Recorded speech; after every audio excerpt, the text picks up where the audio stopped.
سي نعمان الحمروني مدير المركز الوطني للسينما والصورة، قريبا تنتظم الدورة الرابعة لمهرجان منارات السينما المتوسطية. أبرز ملامح الدورة وجديد الدورة؟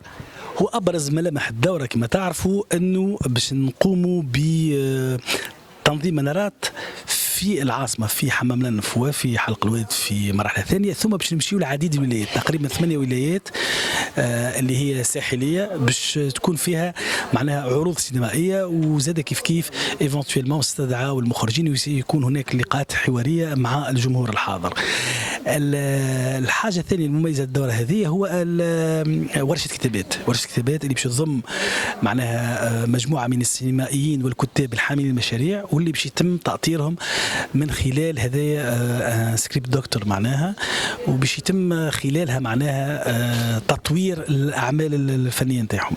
كيف فما زوج ملتقيات، ملتقى اول حول الهجره والسينما، وملتقى ثاني حول البيئه والسينما، باش نحاولوا من خلالهم التفكير في دور السينما في التعريف بالقضايا هذه اللي تشغل اليوم المتوسط.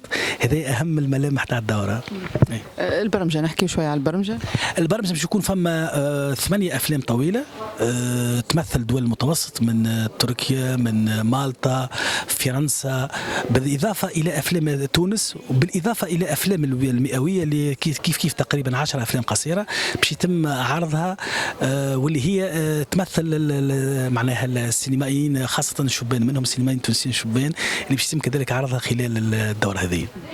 الميزانيه وما ادراك من الميزانيه سنه؟ الميزانيه سنه ما تقاش الى ابعد حدود، ان شاء الله ما نتجاوزوش بالنسبه لمهرجان منارات 120 الف دينار، واللي هي تعتبر ميزانيه معناها محدوده مقارنه بالميزانيه الفارطه. وهذايا تم لانه وقع التعويل بالاساس على الموارد البشريه والموارد الماديه الموجوده في المركز الوطني للسينما والصوره، ما وقعش الاستعانه معناها بموارد خارجيه ببشريه ولا غيره.